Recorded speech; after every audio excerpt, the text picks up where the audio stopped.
think we're live, right? Sorry, give me a second.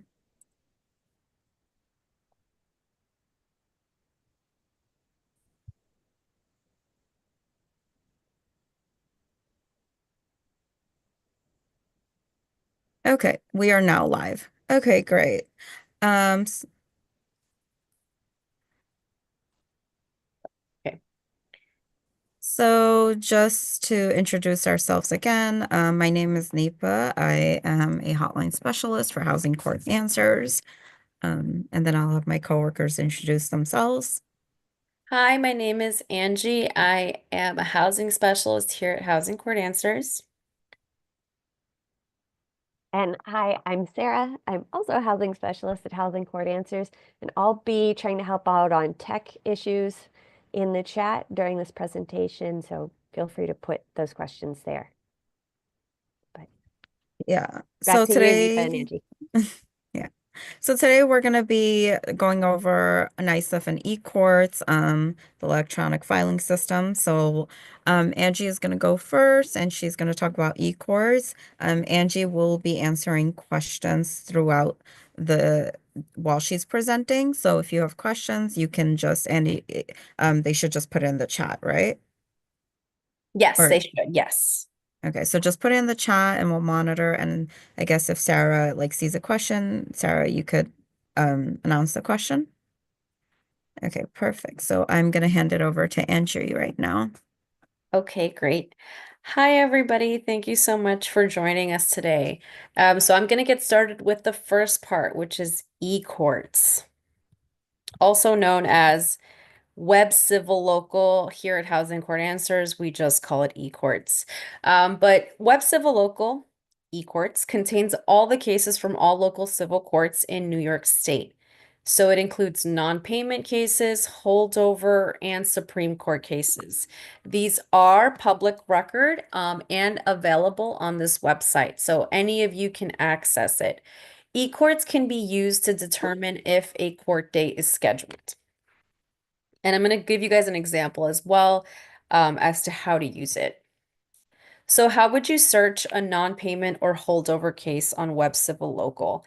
You would go to this link that you see on your screen, which takes you to the main page, and you would select Web Civil Local for Housing Court. You can look up a case using an index number through index search or through party search if you know the petitioner or the respondent. So let me just show you guys what that looks like. Sorry, my screen's a little crazy. There's a lot going on. But yes, this is Web Civil Local. And it takes you to the general search where you can look it up by index number and also, I believe, by party search. So this would be by party search here. Yeah. Okay. So what can you find on eCourts? Again, you can find court dates, the part and room number of the courtroom, and the name of the judge. You're going to see the results here. So let's say you put in an index number. It's going to tell you which court you're in, although you should already know that. It's going to tell you the case name, petitioner versus respondent, and the case type. This is landlord tenant. So as you can see here, here's the first court date, February 11th at 9:30 a.m.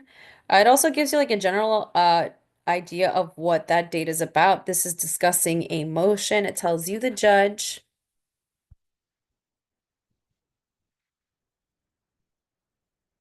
You can also click on index number. Index number will be in blue, and I'll show you guys this as I put in an example.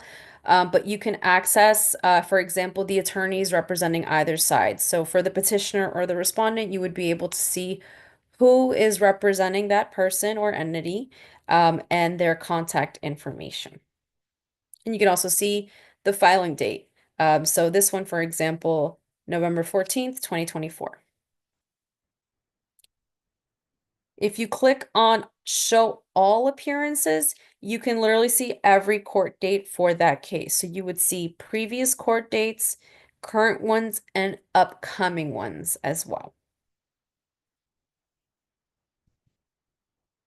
And this is what it would look like. So were you to click show the appearances, you can see the progression of a case. It's usually bottom up, so the bottommost case date is the first court date, and then it leads up, and you can see how the case moves along. So it started with a motion, looks like second court date was adjourned, and there was another motion on February 11th.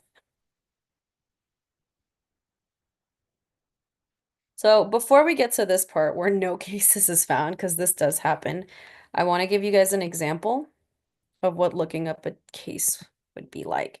So if you're looking up a case with an index number and it's non-payment or holdover, it would be LT. You would put in the index number. Oh, I just had it. I'm so sorry, you guys. I think I closed the tab.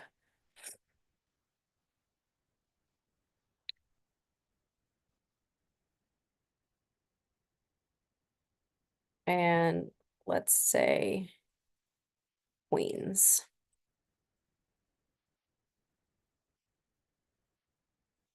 And so you would start with LT, then the 6-digit index number with the year and the abbreviation for the borough it's in. I am looking for QU. There it is. Oh, QU. Okay. Find cases. This one results in no cases found. So in a situation where no cases is found, this doesn't necessarily mean that there are no court dates or that this case doesn't exist, but it means that there are no upcoming court dates. So in this situation, you might have to refer to NYSCEF to see what's really going on with the case. Let me see if I can find another index number. Nipa, would you happen to have the index number that we had chosen? Because I think I closed out the tab. Sure. So the index number is 306 419 24 KI. 306-419-24. Oh, this is for the one on Ecourts, right? Yes. Um, oh, that's a different index number. Hold on. Sorry.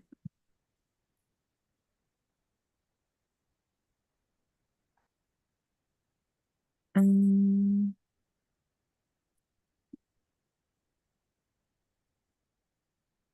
um,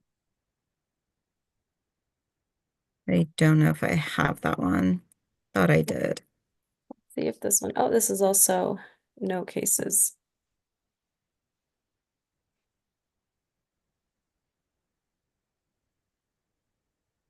I definitely have it here somewhere. Let's see.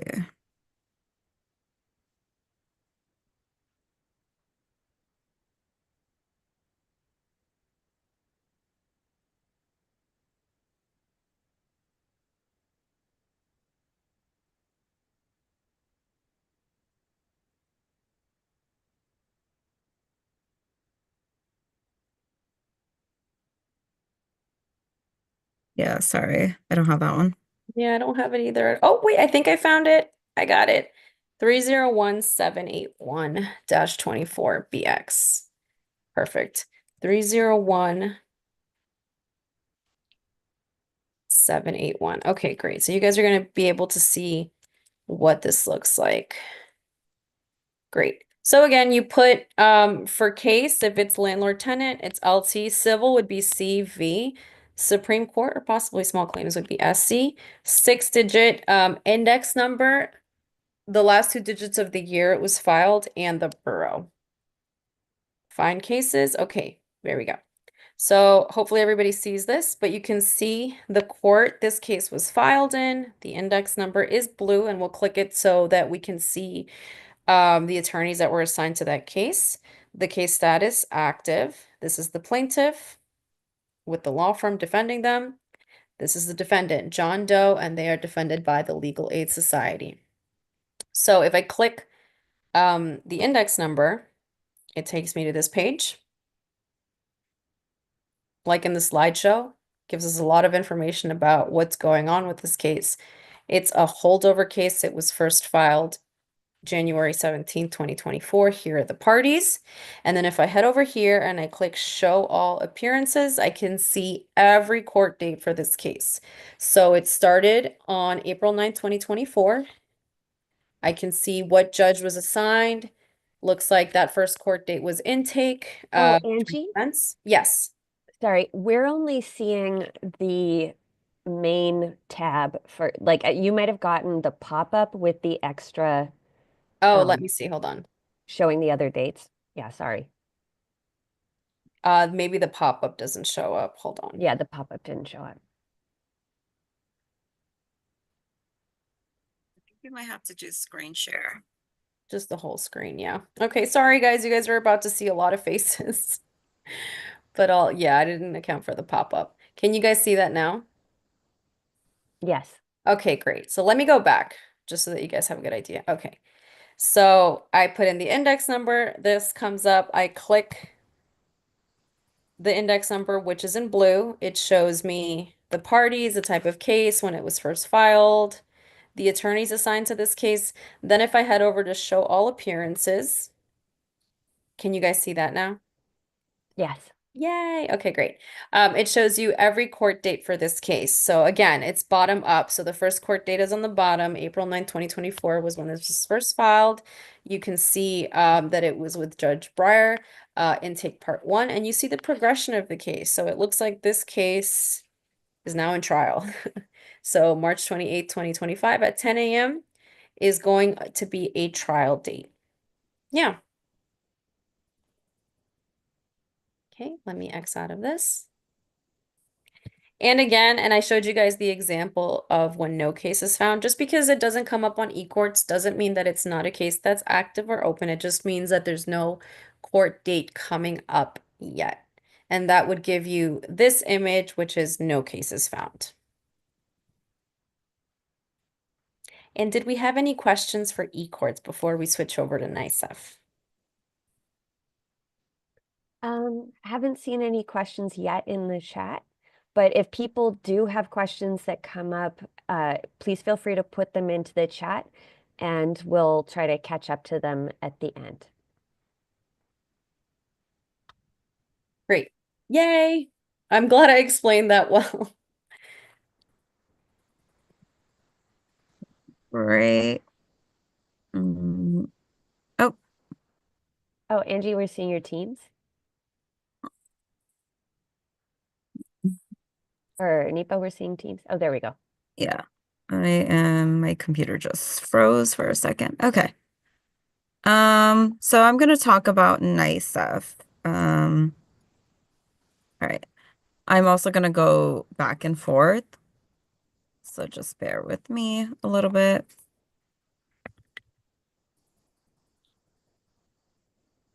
So what is NYSCEF? And I'll take questions at the end. So if you guys just want to put them at the chat, just because NYSCEF is a little bit more extensive.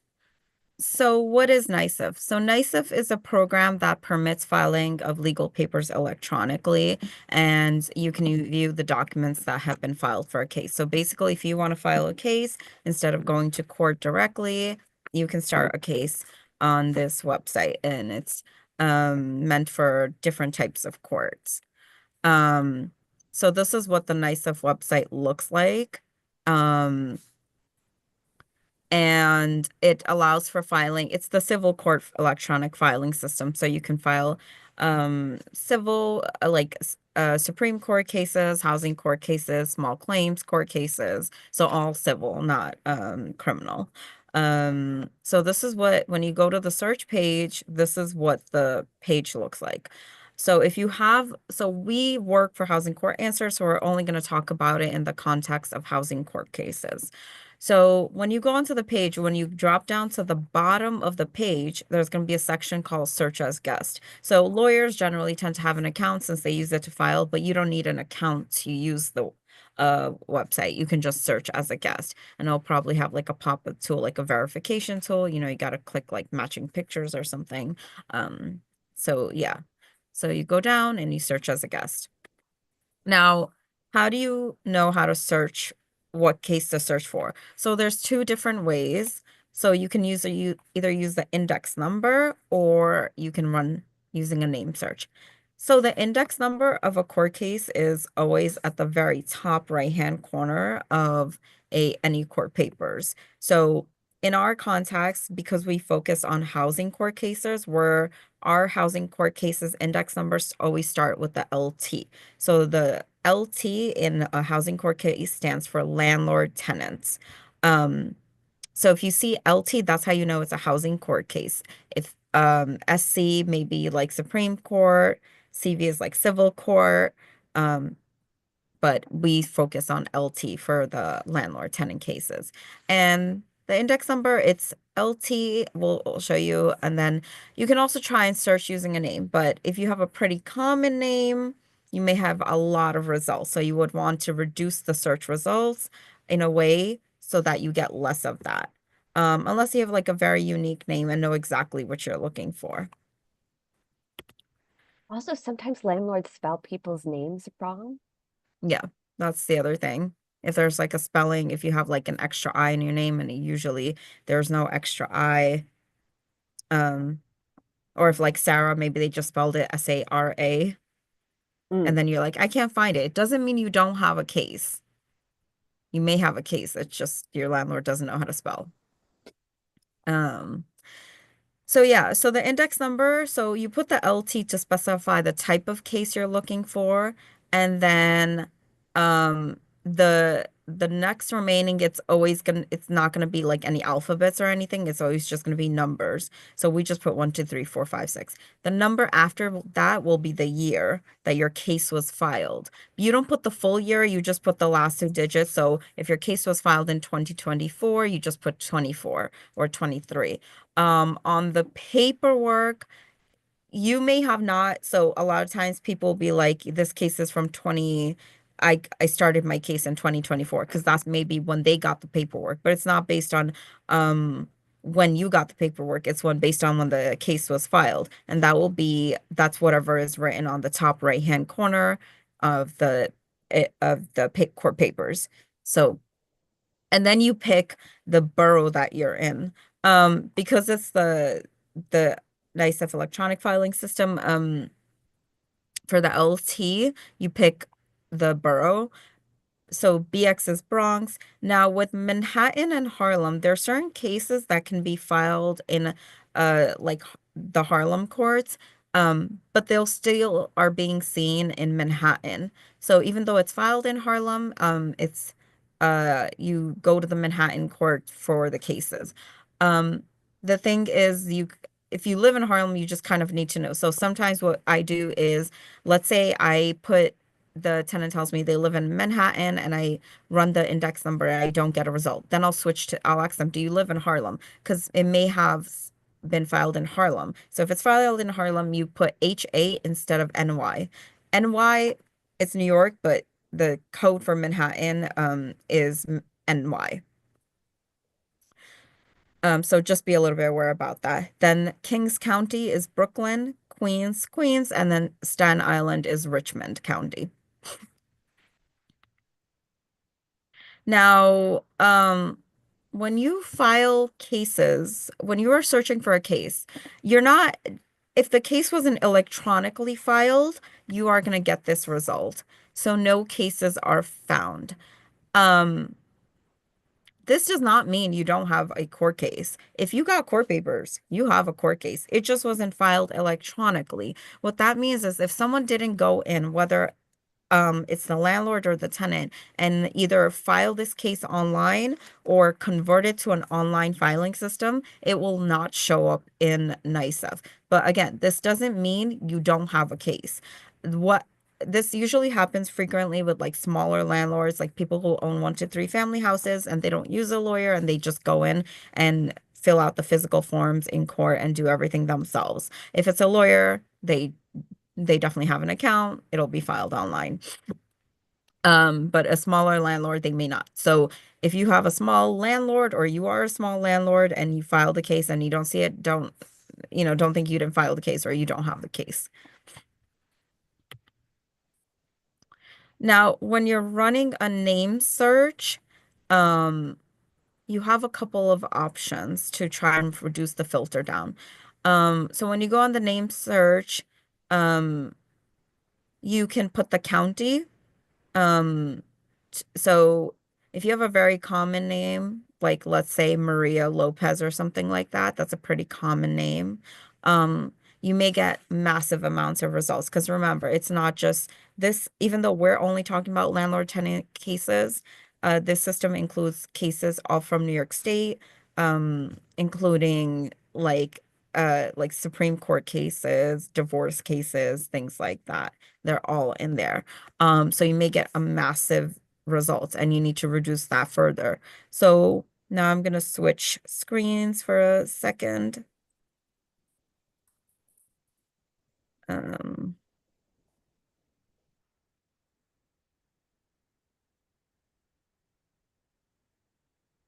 and, sorry, I don't know why my screen share is acting up. All right, can everybody see? Okay, great. So let's say, so this is, I go under name search. So when you drop down, I can click like the county. So you see here, it has counties all from New York State. So, and then there's all different types of cases. If you want to reduce the result, like I said, if you have a very common name you're looking for. So we go down to the L section, and there you can see the specific type of case, landlord tenant case, because even within housing court, there are specific types of case. So you see alleged illegal lockout, HP action, which is a type of repair case, holdover illegal activity, non-payment. What sometimes happens is when you reduce the results too much, you may not get results because let's say you're looking for a holdover. Now, do you know if it's a holdover illegal activity or if it's a holdover regular? You kind of have to pick the right one. So sometimes I don't like to use this section, but if let's say you know it's a non-payment case, there's only one type of non-payment, then it makes sense. But the other ones you kind of have to know even more like specific the type of case it is. So I like to leave that blank, but what I do is I will pick the county if I need it. Now, when you search for the case, say we're gonna do Maria Lopez. So yeah, so I did Maria Lopez, and you can see here I have 5 pages of results, but I'm looking for a very specific type of case. So in our situation, a housing court case, I can go sort by section and go by case type, and it'll sort it instead of like when it was filed the earliest, it'll sort it to the type of case. So you right here, the first ones are appellate division, um, then you go down, it's all Supreme Court cases. So then I go until I hit the page. And when I hit like another page, I see all the landlord tenant cases only. So right here, LT landlord tenants. So that's all I'm focusing in on. So that helps me reduce my search results if I don't know the specific type of case, or maybe I don't have the index number for the case. Sometimes it happens like you get court papers and you can't read the index number because it's written in, or maybe it's cut off, or maybe you lost the index number, your court papers. So this is one way to do a name search result, but again, you want to reduce the results. Um, you can also do newest to oldest. Like if you know your case was filed this year, um, we're still in the early part of the year. So then I would put earliest, newest to oldest, and then the first page pops up the newest, and then I can look through it. So I'm gonna pause share, switch back to the presentation.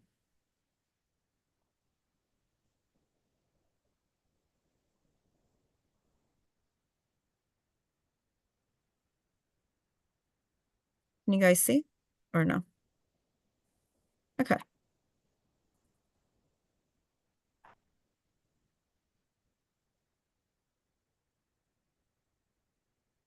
Um, But yeah, so the LT is what I particularly want to focus on because that's the type of case I'm looking for. And then, yeah, even here it says like some basic information. Like, let's say you're looking for LT case. I looked only Queen's cases in this search result. Now,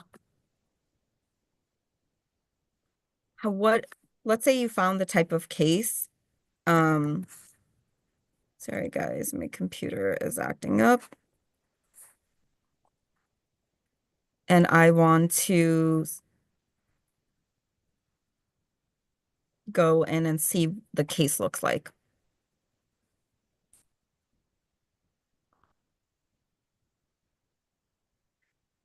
So this is the differences between eCourts and NYSEF is that you can see the documents that were filed. In eCourts, you're only seeing if you have a court case, but in NYSEF, you can see the documents. So this is a case, this is a commercial landlord-tenant case. So I have the index number and I searched for it. So when I go in, this is what it looks like. So I can see all the documents here. Just to be clear though, it may not be not all the documents will be there. Sometimes the court staff has to upload the documents, so it may not be there automatically or right away. Um, Sometimes it happens. It just isn't there. You may get the notice before the court staff has a chance to upload it. Yeah, but generally the documents should be there. But let's say your tenant, or your client, they lost their court papers, you can just copy and paste and send them the link via electronically, um, and they should be able to have access to their case. Um, and it's helpful because if a landlord files a motion request or you don't know until you receive the paperwork, but since it's a landlord, a lot of times the landlords will tend to have a lawyers, so they'll file it electronically so you could see it before you get the court papers and gives you a little bit more time. Now, the good thing about the NYSEF is when you search with the index number, there's a lot of basic information you can get. So you can see the type of case it is. So right here, where the highlighted section, it tells you the type of case they filed against you. So it's a non-payment case. And then we can pull up the petition.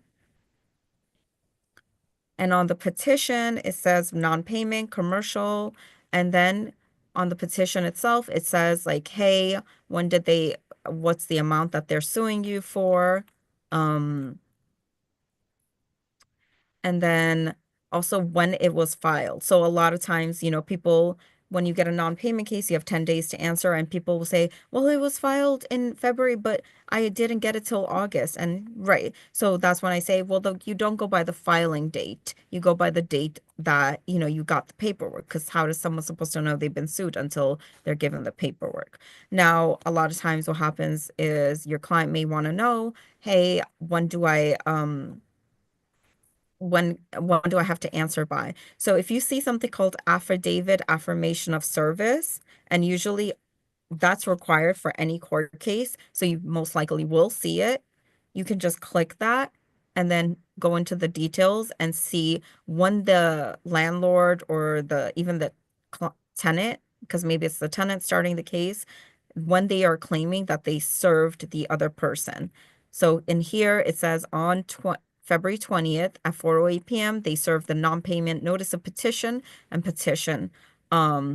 So based on that, we'll say, okay, this is what they're claiming. And maybe it's not true that you didn't get the paperwork on that day, you were home, and they're lying that they said that they came. Now you have a defense. So that's a good way to start preparing your defense, because now you can go say, when you go into answer, you can say, okay, hey, this is what the affidavit says, because the affidavit of service, remember, it's not filled out until the person is served with the paperwork. So you usually don't get it until afterwards. Um, and then, but it's uploaded here. And then if you have like frequent experience dealing with housing court cases, you can also see the stages of a case. So in this situation, there's something called a warrant requisition failure to answer. So if you're trying to help your client, if you see a warrant requisition, it's failure to answer, you know the client needs to go into court ASAP because that indicates that the tenant has surpassed the 10 days to answer. So now the landlord has filed for a default request. So the client either needs to go into court and try and see if they can still answer, or if not, file something called an order to show cause. The warrant requisition has information about the marshal that the landlord has hired, but it's not the same thing as the marshal's notice. The marshal's notice is now being uploaded. You guys are seeing my screen, right? I'm seeing the screen. Maybe other people can chime in the chat to see if there are screen sharing problems. Oh, okay. Ruby says that she can see it now. Okay, perfect.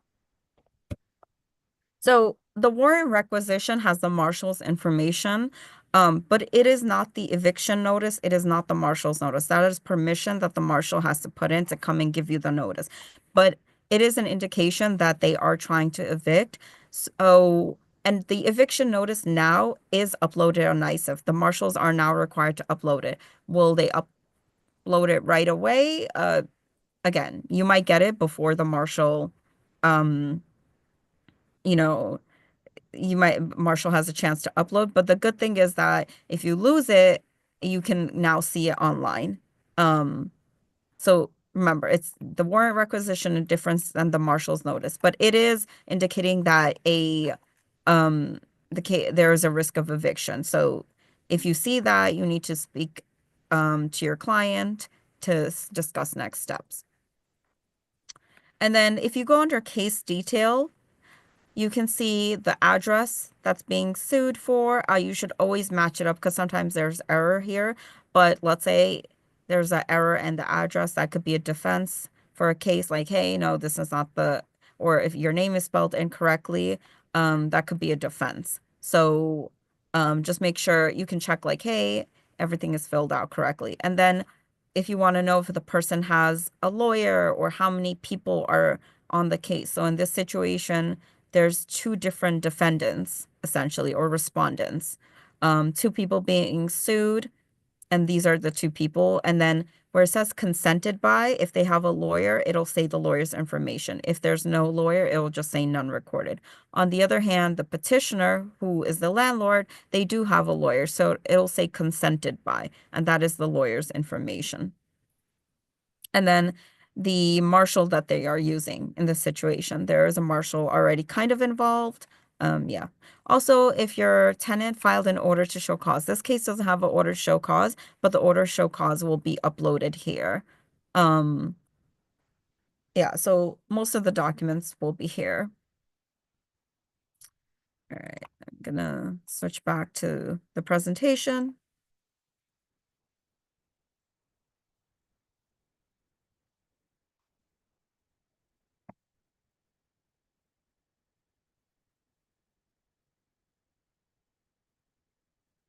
So just remember again that just because a case may not be in housing court, it does not mean you don't have a case.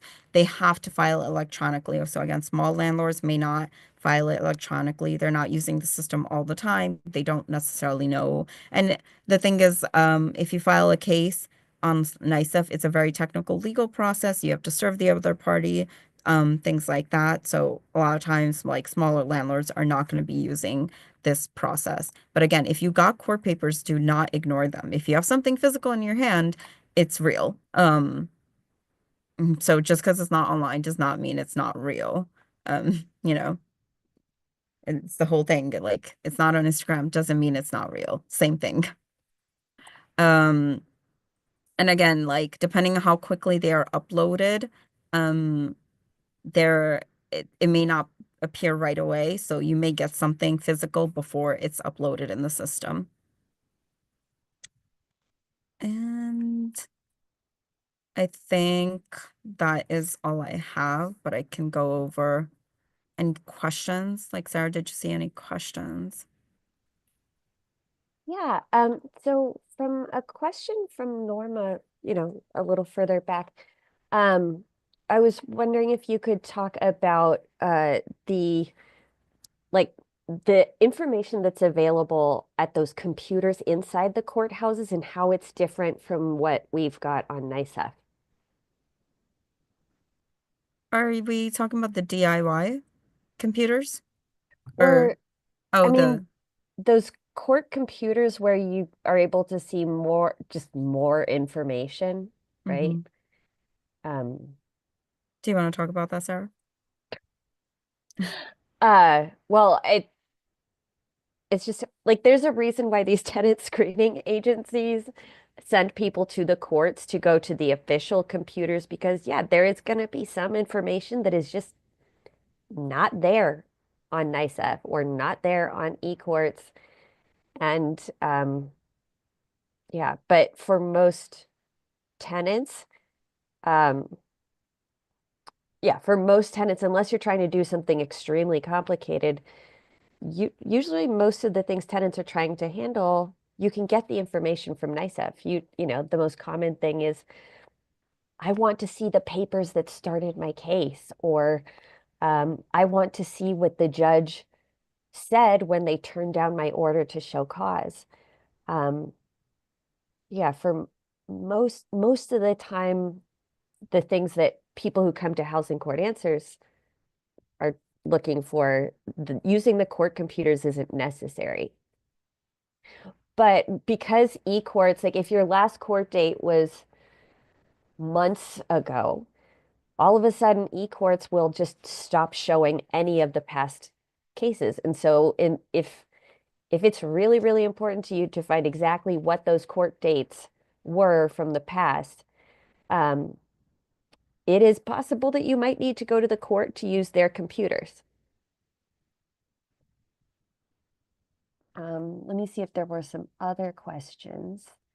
Yeah, I think somebody asked why is Staten Island like RI, and it's just because legally they're considered Richmond County. That's what they're legally termed. So on the online filing system, you have to put RI.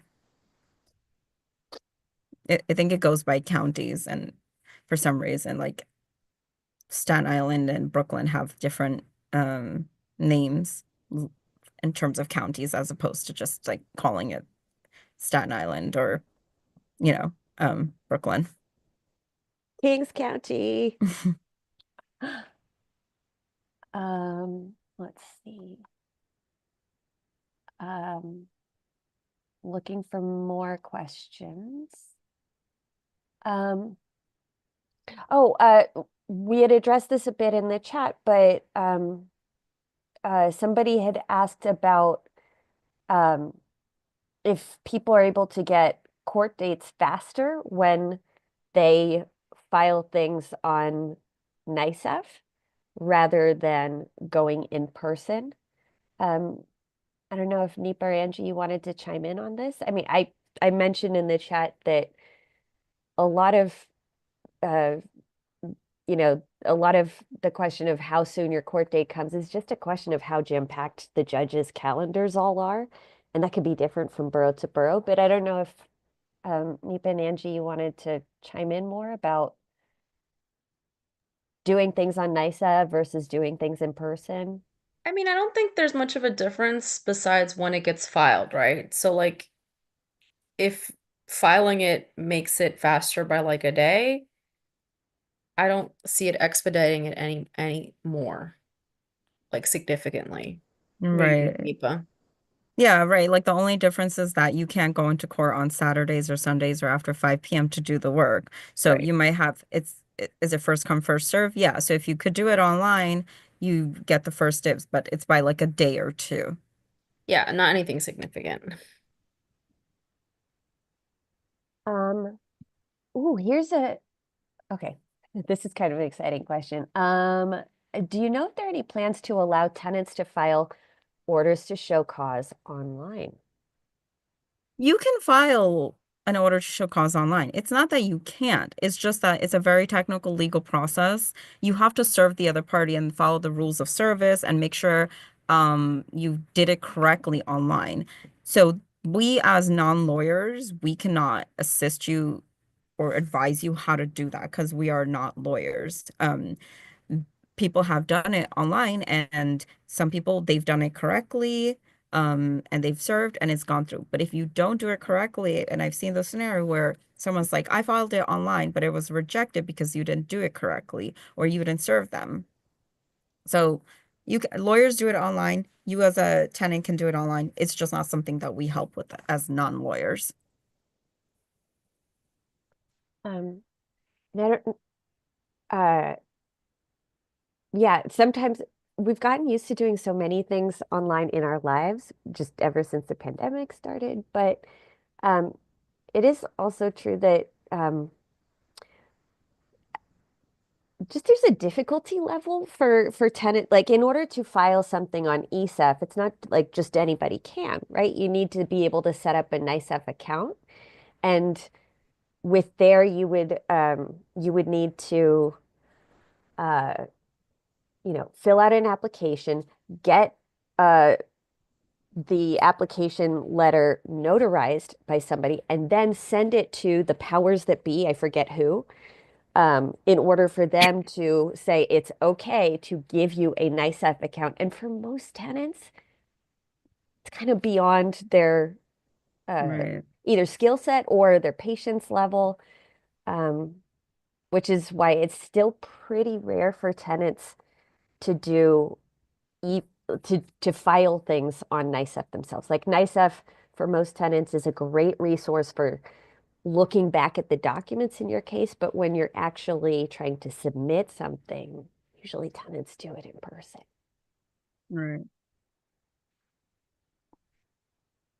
Do we have any other? Well, the tenants use NYSEF also to file. I think we kind of, yeah, like I said, tenants can use NYSEF to file the order show causes, but I here's the thing, you really need to know what you're doing, because if you have an eviction notice and you're using NYSEF to file the order show cause and you didn't do it correctly, you could be evicted because you didn't do it correctly.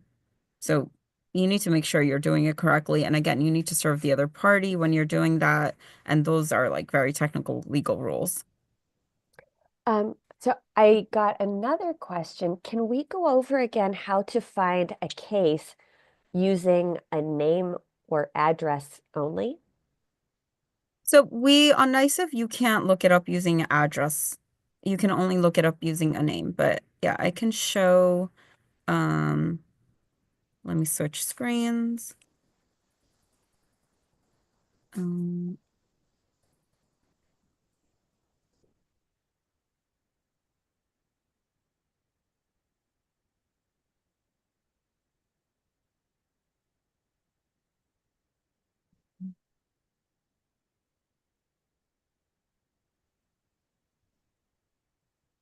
all right, so I'm on my screen.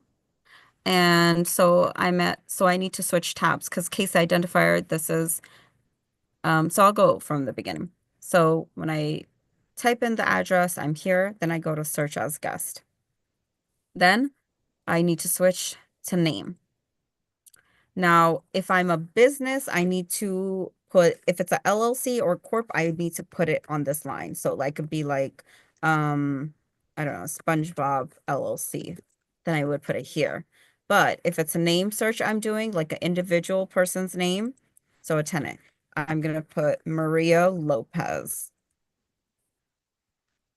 Now, I know Maria lives in Queens, so I'm gonna drop down and click Queens because I don't care about searches in Bronx or whatever. I know the case is filed in Queens, or maybe Maria lives in Queens and her apartment is in Queens, so that's what I'm gonna pick. Now, when you do case type, so I think this where maybe people got confused. Remember, this system is for all types of court cases. So you can see here, child custody, attorney matters, small claims, things like that. So you want to, if you know exactly the type of case that Maria is being sued for, we drop down in the landlord tenant. So let's say you know Maria is being sued for non-payment. So I click non-payment and then I do a search result. And then all the Maria Lopez that have a non-payment case come up. So this is not too extensive. But I don't let's say I go into the cases and then I match the address. and it's not the address I'm looking for. So maybe when I think she's being sued for non-payment, she's actually not being sued for non-payment. It might be a different type of housing court case. At that point, I don't know. And so what I might do is I may not use this filter, but I still know she lives in Queens. So then I'm going to do the search result here, but it's all the cases from Queens regarding Maria Lopez, Supreme Court cases. So if I'm looking for a housing court case, what I want to do is I want to sort the cases by the type of case type. So I do case type, and then, so you see it's sorted by Supreme Court cases first. So, and what I'm looking for the LT. So the next section is the landlord tenant cases. So I see LT. So then I know I start looking through the cases. If I know Maria's like landlord, so maybe it's NYCHA. So here I see New York City Housing Authority and it's a case Maria filed. Then I know, okay, this is the case. I go in and I confirm like, hey, this is the address or whatever. Or if it's not, then I go to the next one. I keep searching. Um, so I don't know if that helped the person who was asking that question. Yeah, I can check. But in the meantime, we got another question. Um, could we review the warrant request versus marshal's notice? Yeah. So a warrant requisition is basically the marshal putting in permission to come and give you the notice of eviction. Um, but this is not the eviction notice. The eviction notice, let's see, let me pause. I may have an example of an eviction notice. The eviction notice looks different and it is online. It's just uh for this particular case, there's no eviction notice yet. So that's why we don't have an example of an eviction notice. Okay, I do have an eviction notice. Let's see.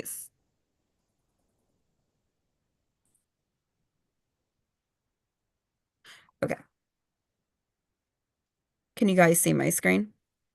Yes. So this is what an eviction notice looks like, and it'll have the marshal's name on it. It'll have the shield. This is what an eviction notice looks like. Notice eviction, it says it. Versus the warrant requisition, it's the permission to come and give you the notice. So that's why you most likely will see a warrant requisition because um before they can come and give you the notice, they have to put in the permission and the judge has to sign off and come and give you the notice. So, but that could take some time because the courts are backed up right now.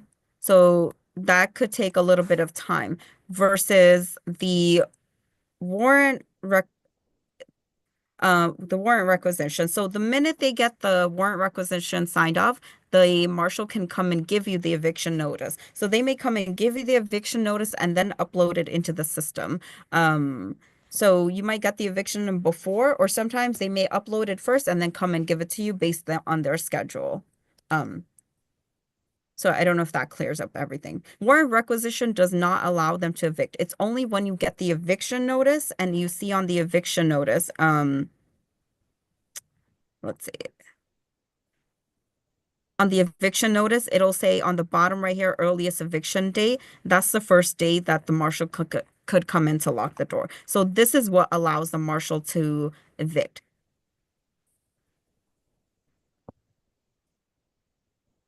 Um, oh, and just piggybacking on that, something that I've learned from HCA is that you'll see when the marshal puts in the warrant request, sometimes, the request appears on NYSCEF immediately, but it hasn't actually been approved by the judge until it says processed next to it on NYSCEF.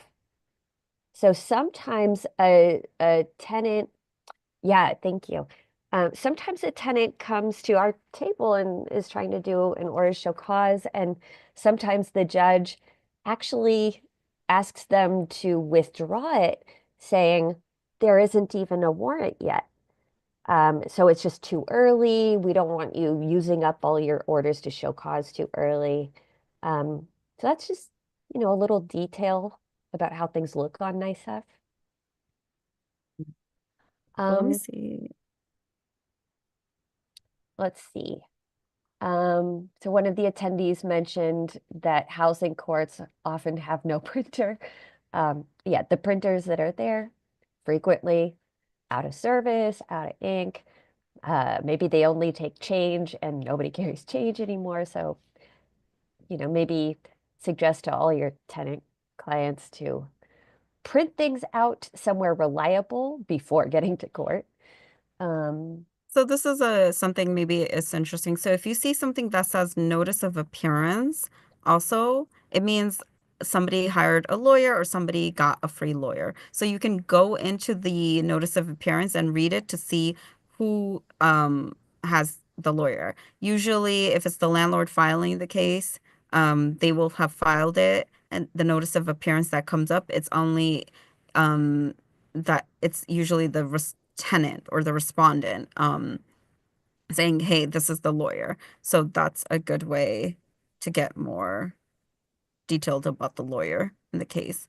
And then sometimes you see the decision, like this is an old case, you see the decision proceedings discontinued and you can go in. I'm trying to find an example of an order to show cause. Let's see. Oh yeah, so if you've signed a stipulation agreement, let's say you signed an agreement, and you lost that agreement and you're trying to find it. If you look up your case, the stipulation agreement generally should be in there. So this is an example. Now, this is a pretty clear agreement. If your agreement in person is already like very lightly written, the one that's uploaded will not look this clear. So try not to lose the original agreement. But let's say you need to your client signed the agreement and they don't understand what it says, but the writing on it is very unclear or they lost it, you might be able to pull it up.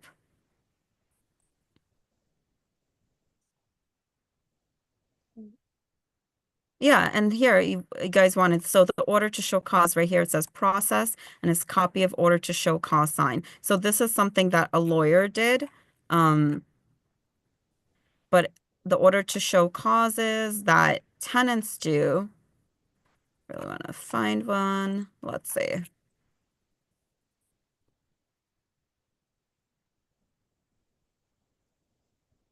Do you guys have? Oh yeah, so like notice of discontinuance. Um, yeah, you look at it and you can see that the case was discontinued.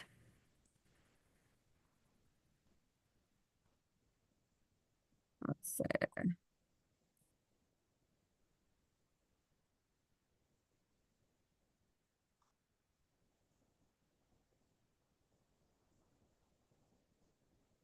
Yeah, if you guys have something that has the order to show cause on it, since somebody was interested. uh, I could try to look for something. Yeah. Or Angie, do you happen to have an OSC handy? I may. Give me a second. Oh, so this is a case. So remember, I was talking about it's the address here would be in Harlem. So they filed a case at the Harlem Community Justice Center, but the case is still being seen in Manhattan. So instead of if you search, let's try and search for this case. Instead of putting HA, we're gonna put NY. So I know the index number 22 NY. It's a different person.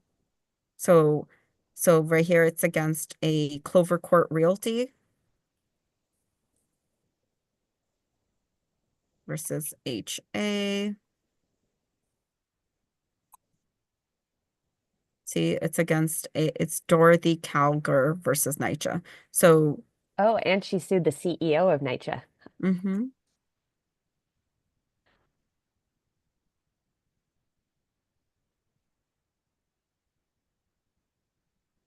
In the meantime, let's see.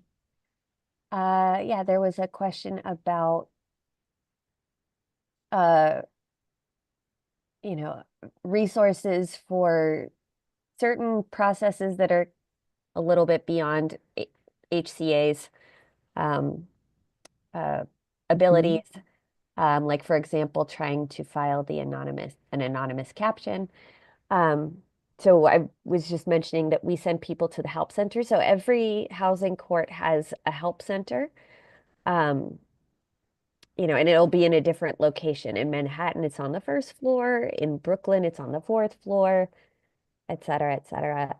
I can try to track down contact information or like listings of where the help centers are, but yeah, there may be issues where, yeah, like how we at Housing Court Answers were able to do many things with tenants at the tables, but there are occasionally things that kind of go beyond what we're able to do, like appeals, for example.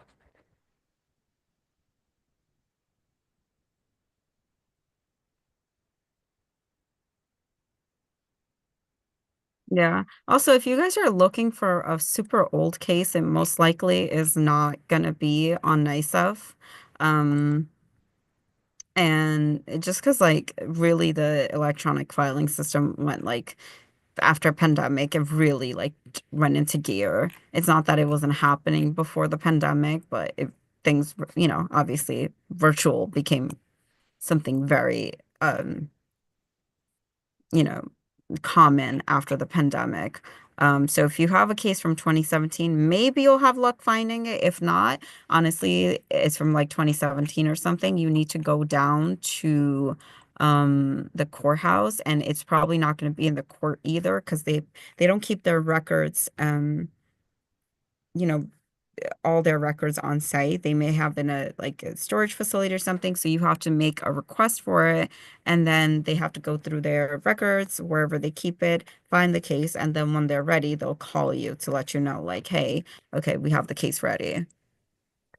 Oh, I've got another question who said quite a few of their clients at their organization are technically John or Jane Does. So, um, it's hard to just look them, you can't really look them up using their name. And if you don't have an index number, what could a person do in that situation? Okay, so like Jane and John Doe refers to, someone who's in lives in the household but is not named. So what someone should do is whoever the leaseholder is, they probably were named on that case. So if they know the leaseholder's name, they can run it using the leaseholder's name. And I did find an example of an order to show cause. So this was an order to show cause that was declined to sign, but you can see here that the person filed it, and this is they went in person to file it. So this is a more extensive case. So you can see how long it is. So the notice example of a notice of eviction that has been uploaded. So here, let's see. So the warrant requisition we see here. So they went in the permission. And this is what I'm saying, being backed up. That was back in November. There was a couple other things. And then the eviction notice is here.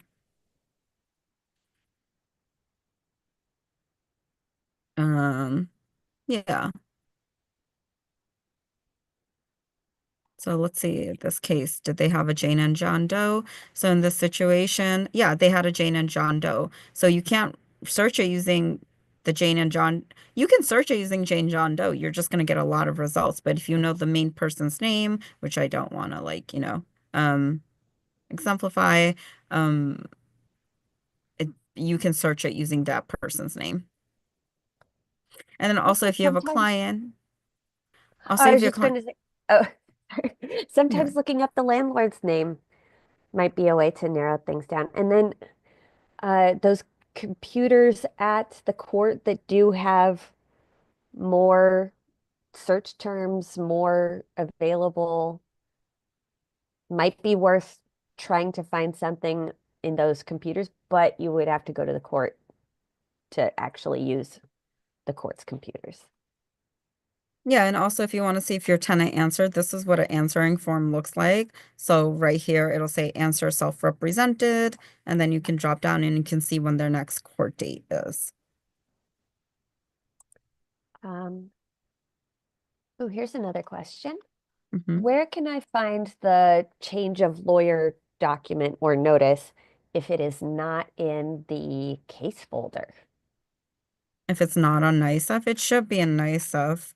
Um, then you may have to go into the courthouse and ask for the records, but usually it should be because lawyers use NYSEF, and one lawyer can't really just take over. Well, if they're in the same, maybe if it's an organization, they could take over, but if they're from like different like organizations, one can't really take over without filing that notice of appearance or change. So it should be in there. But like I said, maybe it just hasn't been uploaded yet. Oh, sorry, the Mm. person followed up. Not NICEF, I mean the lawyer change doc. Well, that'll be the notice of appearance.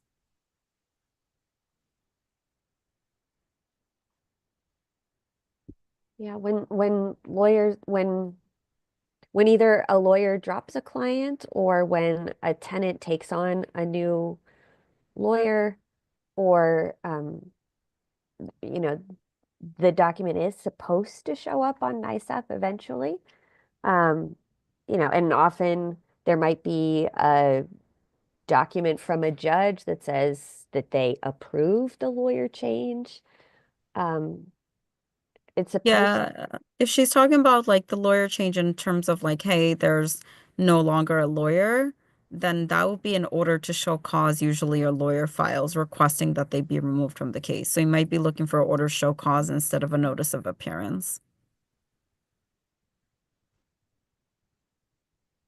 You okay. kind of got to read through the documents. I mean, maybe it's also a moment to bring up that every once in a while, a document that is supposed to be on NICEF just isn't there.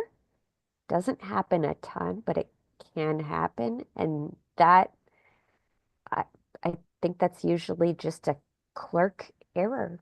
You know, Mhm. the courts are very understaffed, some courts more than others. Um, Sometimes the employees struggle to keep up with how much they're expected to do. But I think that's all the questions for now, right, Sarah? Yeah, I think so. Yeah, and I guess Norma's question, it seems like she was thinking of something different. And yeah, in that case, it might make sense to, if this goes beyond what we know about, it might make sense to contact the help center at the courthouse to get more details. Okay, well, thank you everyone for being here on a Friday. Hope you learned something. And again, we will share our number on the chat and you can always call our hotline at 212-962-4795. Just to let you guys know, we have trainings we do weekly. Um, if you have court cases, and this is our calendar, and I think Sarah will drop the link here, but we have weekly trainings we do and it's the same Zoom link. You don't have to pre-register anything. This is a separate type of training, but they have it in Spanish also. So Friday at 4 p.m. So coming up, ayuda con renta atrasada. Angie, I'm assuming that's rent assistance. Yeah. We had a training earlier today about Marshall's notices, and they're at different times, and then 6 p.m. on Wednesdays, rotating topics. So feel free to attend those trainings also. And we have additional trainings. We're having a spring series training coming up. This is the first one of those, so we'll have different topics to talk about, but this is our weekly training. Yeah, I think we're good. All right. I'm gonna end it, but thank you, everyone. Have a good afternoon.